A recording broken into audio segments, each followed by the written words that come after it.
শ্রাবণ মাসের প্রথম সোমবার, তার সাথে একাদশী। আজকে তো বিশেষ গুরুত্বপূর্ণ শুভ দিন। নিয়ে নিয়েছি এখানে আকন্দ ফুলের মালা, অপরাজিতা ফুল, ধুতরা ফুল, সাদা ফুল, একটা কাটা ফল, তার সাথে রয়েছে বেলপাতা, কাঁচা দুধ, ঘিয়ের একটা প্রদীপ, আর বাদবাকি তো সব ওপরে মন্দিরে আছেই। পুজো দেওয়া শেয়ার করছি না, তারপরে তোমাদের সাথে আবার শেয়ার করছি। দেখো, বাবাকে স্নান করিয়ে নিয়েছি এই বেলপাতা দিয়ে, বাবাকে দুধ গঙ্গা দিয়ে স্নান করালাম। এখানে আমাদের মন্দিরের পুজোও কিন্তু হয়ে গেছে। আজকে তো একাদশী, ঠাকুরকে এমনিতেই ফল ভোগ দেওয়া হবে, আর এমনিতে সাথে মহাদেবকেও কিন্তু ভোগ দেওয়া হয়। সেই জন্য ভোগটা কিন্তু মাই নিবেদন করেছিল। আর এখানে বাবাকে একটু দেখিয়ে দিই চলো। আর এই শ্রাবণ মাসের প্রতিটা সোমবারই কিন্তু আমি পালন করি, তবে বিশেষ সোমবার দুটো আর কি বিশেষভাবে পালন করি। যেমন আজকে তো প্রথম সোমবার ছিল, সেইভাবেই পালন করেছি, সাথে একাদশী। তো অনেকটা সকাল থেকে পুরো উপোস থেকে তারপরেই কিন্তু আমি বাবাকে পুজো করে তারপরেই কিছু মুখে দিয়েছি। তো হয়ে গেল পুজো। আর আজকের খাবারটাও দেখে নাও। আজকে তো একাদশী, তো একাদশী তো মার সাথে আমিও করি। এখানে সাবুর উপমা করেছিলাম, আলু দিয়ে করেছিলাম, আর এমনি প্লেন, আর কোনো সবজি দিইনি, আর বাদাম দিয়েছিলাম। উপমাটা কিন্তু গরম গরম খেতে হয়। এখানে পেঁপে, কাঁচকলা, আলু দিয়ে একটা সবজি, হলুদ ছাড়া, আর এটার মধ্যে একটু বাদাম গুঁড়ো করে দিয়েছি। তো এই ছিল আজকে আমাদের খাবার আর কি। তো আজকে কোনো রকম ব্লগ করার ইচ্ছে ছিল না, তাও আমি তোমাদের সাথে একটু শেয়ার করলাম।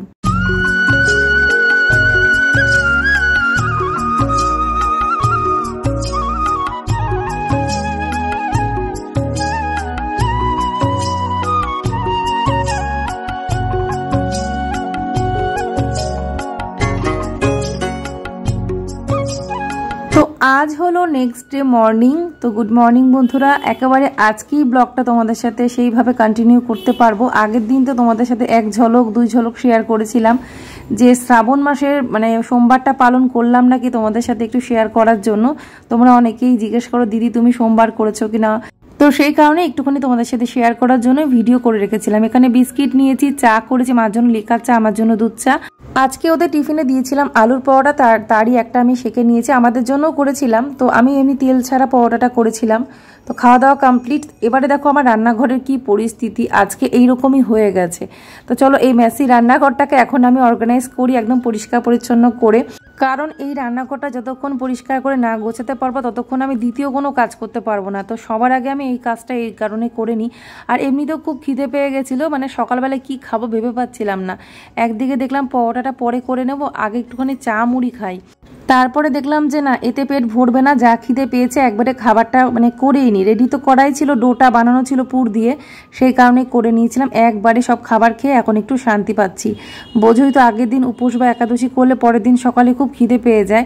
কিন্তু সকালবেলায় আমাদের বাড়িতে কেউ তো ভাত পছন্দ করে না, সেজন্য আমার একার জন্য আর করতে ইচ্ছে করে না। তো সেই কারণেই।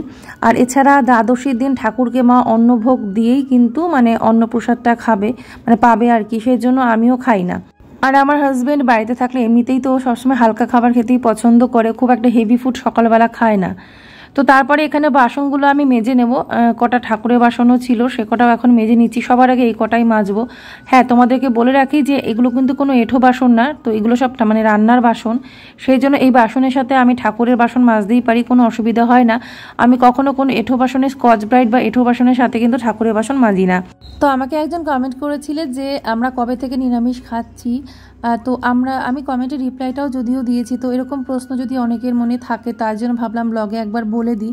এর আগেও অনেক প্রশ্ন এসেছিলো এই বিষয়ে, যেহেতু আমরা নিরামিষ খাই। তোমরা যারা হয়তো নতুন সাবস্ক্রাইবার বান্ধবীরা বা বোনেরা আছো, তারা যখন আমার ভিডিও দেখো, হয়তো তাদের মনেও প্রশ্ন উঠতে পারে যে আমার ভিডিও দেখেই তোমরা বুঝতে পারো যে আমরা নিরামিষ।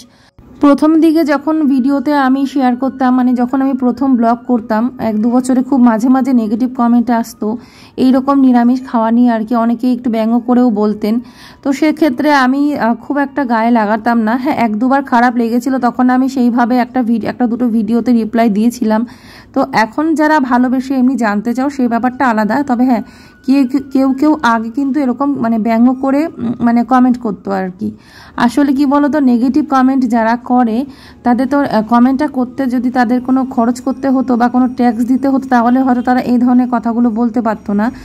কমেন্টটা তো ফ্রি অফ কস্ট, যা খুশি তাই বলে নেওয়া যায়। তো এখন তো গাইডলাইন চলে এসেছে। এরকম অনেক কমেন্ট আসে যেগুলো আমি কিন্তু দেখতে পাচ্ছি, কমেন্টের সংখ্যা দেখাচ্ছে, কিন্তু সেই অনুযায়ী কমেন্টগুলো দেখতে পাচ্ছি না। এর আগেও হয়েছিল, ভিডিওতে কমেন্ট এসেছিল, আমার মনে হয় শর্ট ভিডিওতেই হবে, কেউ একজন এমন কিছু কথা লিখেছিলেন যে যার জন্য ওটা ইউটিউব থেকেই কিন্তু ইনভিজিবল করে দিয়েছে। মানে আমি কমেন্টটা দেখতে পাচ্ছি, একটা কমেন্ট এসে যত সেটা শো হচ্ছে না। তো তাদেরকে একটু বলে রাখি, যারা নেগেটিভ কমেন্ট করো না, যা খুশি তাই মুখের ভাষা, সেটা কোনো মেল পার্সনও হতে পারে, হয়তো আমি বলবো না ফিমেল পার্সন, মানে এরকম অনেকেই আছে হয়তো ভিডিও কিছুই দেখে না, হয়তো কোনো কারণে একটা শর্ট ভিডিও সামনে আসলো, তাদের একটা বক্তব্য আজে বাজে রেখে দিল। তো তাদের উদ্দেশ্যে বলি, এরকম কোনো কিছু না আমাদের কাছে আসে না, সেগুলো স্প্যাম কমেন্টে চলে যায়। সেগুলো না ইউটিউবের একটা গাইডলাইনে তো আমরা কাজ করি, যথেষ্ট একটা ভালো জায়গায় কাজ করি, ভালো একটা প্ল্যাটফর্মে, তো সেই গাইডলাইনে কিন্তু চলে যায়, তো সেগুলো আমাদের শো হয় না, তো ওই সমস্ত কমেন্ট করে কোনো লাভ নেই। তো এখানে দেখো রান্নাঘর পরিষ্কার হয়ে গেছে, কোন কথার থেকে কোন কথায় চলে গেলাম, একটা ভালো কথার উত্তর দেব। তো রান্নাঘর পরিষ্কার কমপ্লিট, বকবক করতে করতে। তো যাই হোক, যে বোন বা দিদি আমাকে কমেন্টটা করেছো, তো সেটাই বলছি যে হ্যাঁ, আমরা একদম প্রথম থেকেই নিরামিষ, একদম জন্ম থেকে আমরা ফুল ফ্যামিলি নিরামিষ। আমার মায়ের ফ্যামিলি তো একদম অনেক আগে থেকেই মানে পরপর নিরামিষ, ঠিক আছে। তো আমার দাদুর মানে আমার ঠাকুরদাদার ফ্যামিলি কিন্তু ঠাকুরদাদার থেকে আমি দেখেছি, তার আগে আমি বলতে পারবো না, ঠিক আছে। আর আমার হাজব্যান্ডের ফ্যামিলি কিন্তু আমিষ ছিল, ও আমার জন্য নিরামিষ খায়। আর এখানে যে যা যা সবজি নিয়েছে একটু দেখিয়ে দিচ্ছি। এখানে রয়েছে ওই করলা মানে উচ্ছে, টমেটো, কাঁচা লঙ্কা, গাটি কচু, কুমড়ো নেওয়া হয়েছে, ভেন্ডি নেওয়া হয়েছে, আর একটা পেঁপে নেওয়া হয়েছে। তো টুকটাক সবজি আজকে কিছু এই নিয়ে দিয়েছে আর কি, টাটকা। আর এরকম টাটকা সবজি দেখবে রান্না করতেও না খুব ভালো লাগে। তো দেখি আজকে কি রান্না করি সেটাও দেখাবো তোমাদের। আর হ্যাঁ, আলু নেওয়া হয়েছে, আলুগুলো ঢেলে রেখে দিয়ে গেছে, এই যে আলুগুলো সব মানে ঢেলে রেখেছে। তো এই হলো আজকে সবজি নেওয়া। তো রান্নার প্রিপারেশন করে নিচ্ছি, রান্নার জন্য যা যা সবজি লাগবে সেগুলো সব কেটে রেডি করে নিয়েছি। আর এখানে এই যে মশলাটাও না আমি একবারে রেডি করে নিচ্ছি, এর মধ্যে যা যা দেবো।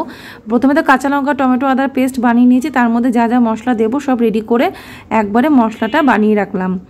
তো এবারে কি কি রান্না হবে সেটাও তোমাদের দেখিয়ে দেবো। তো আমি যেখানে এডিট করছি, ঘরের পাশ দিয়ে সমস্ত মানে গাড়ি, মানে সাইকেল, তারপরে টোটো, রিক্সা সব যাচ্ছে, সেই আওয়াজগুলো আসছে। আর এই যে লঙ্কার গুঁড়োটাও একটু দিয়ে দিলাম।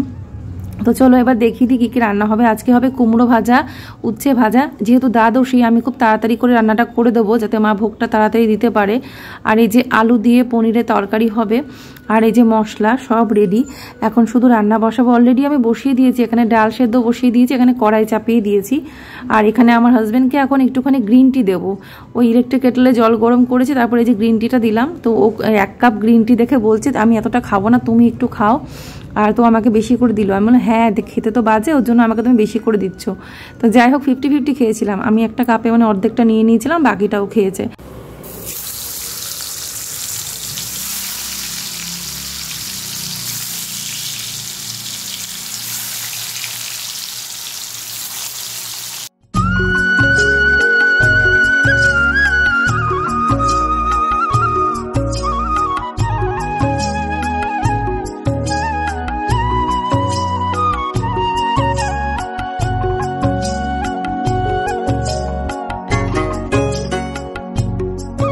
তো এখন এই যে কুমড়ো ভাজাগুলো আমি তুলে নেব, তারপরে উচ্ছে ভাজা করব। আর প্রথমে যে কুমড়োগুলো ছেড়েছিলাম সেগুলো কিন্তু আমি অলরেডি তুলে নিয়েছি, তারপরে আবার যে কটা ছিল সে কটা ভাজলাম। এবারে আমি উচ্ছেগুলো ছেড়ে দেব। আর উচ্ছে কি জানি আমার একটা খুব প্রিয় মানে একটা সবজি বলতে পারো। উচ্ছে যে কোনো জিনিস আমার খুব ভালো লাগে, আমি ছোট থেকেই উচ্ছে ভালোবাসি, উচ্ছে বা করলা যাই হোক, মানে উচ্ছে সেদ্ধ, উচ্ছে ভাজা, উচ্ছে পোস্ত, উচ্ছে শুক্তো, মানে এনি আইটেম আমার উচ্ছে ভীষণ পছন্দ। তেতো জিনিসটা আমার খুব পছন্দ। তো সেজন্যই আর কি মানে সবসময় যখন ও সবজি নেয় আমি ওকে উচ্ছে নিতে বলি আর কি। তো যাই হোক, এখানে দেখো উচ্ছে ভাজাটা প্রায় হয়ে যাচ্ছে, আর একটুখানি নরম আর একটু ভাজা ভাজা করবো, তারপরে এখনই তুলে নেব। আর আমি বেশি একটা না কড়া ওই কুড়মুড়ে ভাজা মানে কেমন ওটা সবজির গুণাগুণ থাকে না, তো আমি ওই রকম ভাজা কিন্তু করি না। একটু বেশ হালকা তেল তেলে ভাব থাকবে, নরম থাকবে, উচ্ছে ভাজাগুলো প্রপার হবে, ওই রকম উচ্ছে ভাজাটাই করতে ভালো লাগে। তো এখানে ভাজাটা প্রায় রেডি হয়ে এসেছে, আর একটুখানি হয়ে গেছে দেখো, এখন কিন্তু ভাজাটা পুরো কমপ্লিট। তো এইভাবে এবারে ভাজাটা তুলে নেব। তো অনেকে আবার উচ্ছে ভাজার মধ্যে একটু সর্ষে দেয় ফোড়নে, তো সেটা আমি দিয়ে দেখেছি, ওটা আবার আমার হাজব্যান্ড পছন্দ করে না, তো সেই জন্য আমি দিই না আর কি।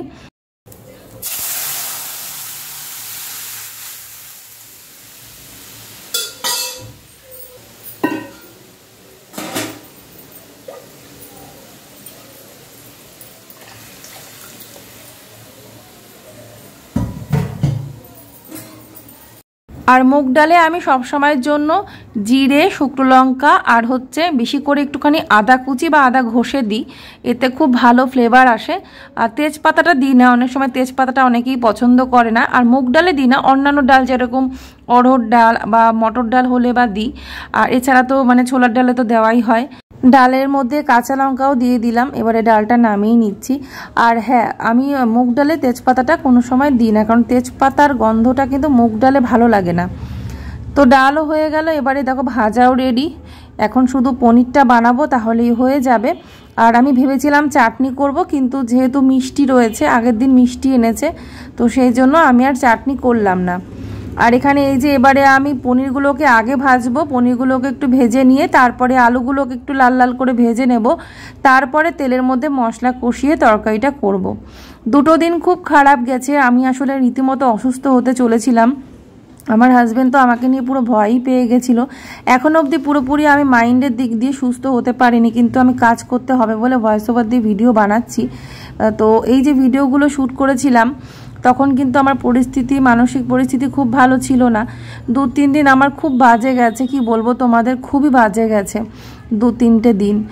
তো এরকম দিন আমার কেন যে আমি কোনো কিছুতে এতটা ভেঙে পড়ি আমি জানি না, হয়তো অতটা ভেঙে পড়ার দরকার নেই। কোনো কিছু আসলে আমার মন থেকে না সহজে সরতে চায় না। কোনো একটা ধরো কোনো কিছু, হয়তো একটা কিছু প্ল্যান করেছিলাম, একটা আশা, যদি কোনো কারণে সেটা সাকসেসফুল হলো না, ওই যে একটা মনের উপর চাপ সৃষ্টি হয়, তো সেই যে দুঃখটা, সেটা আমি খুব সহজে মানিয়ে নিতে পারি না। তখন মনে হয় যেন সেই নিজেকেই যেন দোষী মনে হয়, বিভিন্ন জায়গা থেকে একটা আফসোস তৈরি হয়। তো কোনো কিছুই তখন আমার ভালো লাগে না, পুরো মানে জীবনটাই যেন বিষাদগ্রস্ত লাগে। এরকম কটা দিন আমার কেটেছে এরকম, আমি কি বলবো। আমার হাজবেন্ড তো রীতিমতো বলছে চলো তোমাকে আমি ডাক্তার দেখিয়ে আনি, তোমার যে পরিস্থিতি দেখছি আমার তোমাকে দেখে ভালো লাগছে না। এইরকম কটা দিন আমার গেছে, আজকে একটু ভালো ফিল করছি, সত্যি বেটার ফিল করছি।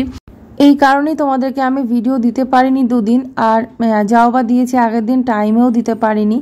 তো মানে কি বলবো তোমাদের, মানে শুধুমাত্র আমার চ্যানেলটা যাতে কিছু না হয় তার জন্য আমি আবারও ভিডিও দেওয়া শুরু করলাম। যদিও ইউটিউব সংক্রান্ত কোনো কিছু না, ইউটিউব তো যেমন ভগবান চালাবার তেমন চলছে, চলুক, বাকিটা আমি জানি না। আমার শখে, আমার ইচ্ছায় আমি কাজ করি। বাকি যেটার মানে যেই সমস্যাটা ছিল সেটা আমাদের নিজেদের আর কি, একটা জিনিসের আশা করে প্ল্যান করেছিলাম, সেটার এখন মানে রাস্তা খুঁজে পাচ্ছি না কিভাবে কি করব, আদৌ কি সাকসেসফুল হবে নাকি। মানে এই মুহূর্তে একটা সুন্দর একটা প্ল্যান করেছিলাম, তো সেটা হয়ে উঠলো না। তো এই প্ল্যান না আমরা যতবার করেছি, মানে এই ধরনের কোনো কিছু, মানে এবার প্ল্যানিংটা একটু বড়সড়ই ছিল, যতবার চেষ্টা করেছি ততবার ফেলিওর হয়েছি। তো সেই জন্য না আমার মনের মধ্যে একটা ভয় ঢুকে গেছে এখন, মানে সেই ভয়টার জন্যই হয়তো আমি আর সাকসেসফুল হতে পারছি না। এর আগে যতবার ধাপে ধাপে প্ল্যানটা করেছিলাম, ততবার কোনো না কোনো কারণে একটা বাধা এসে সেটা সাকসেসফুল হয়নি। প্রতিবার ধাক্কা খেতে খেতে এবার যেন একদম ধৈর্য আমি হারিয়ে ফেলেছি। এবার আর বিশ্বাসটাই যেন মনে আসছে না, একটা ভয় কাজ করছে।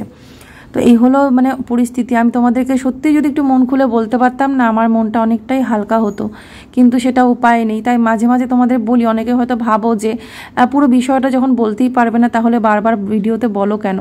তোমাদেরকে বান্ধবী, বোন বা দিদি মনে করে তোমাদের সাথে কথা বলি ভিডিওর মাধ্যমে, তার জন্যই। যদি পুরোটা বলতে পারতাম তো আমারই ভালো লাগতো।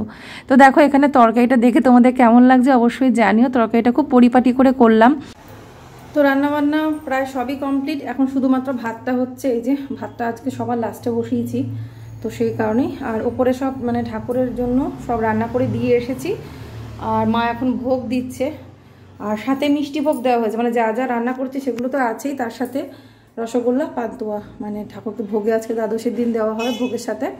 মানে না হলে আমি একটু চাটনি করতাম, তো ওই যে মিষ্টি আছে বলে আর চাটনি করলাম না। আর এই যে বাসন কুসন সব মাজা, ঝুড়িটা ওদিকে রেখে এসেছি, বাসনের ঝুড়িটা। আর সব বাসন মাজা হয়ে গেছে, জল ভরলাম, এই যে খাবার জলের বোতলগুলো সব ভরলাম। আর এই কুজোটা ভরেছি, হাঁড়িটা ভরেছি, মানে সব জল ভরার কাজও হয়ে গেছে। এখন আর কোনো কাজ নেই, শুধু ভাতটা হলে ভাতের ফ্যানটা ঝরিয়ে নেবো, ব্যাস, তাহলেই হয়ে যায়। টোটাল ঘরের কাজ হয়ে গেছে। আজকে আর আমাকে ঘরে মপিং করতে হয়নি, আমার হাজব্যান্ড করে দিয়েছে।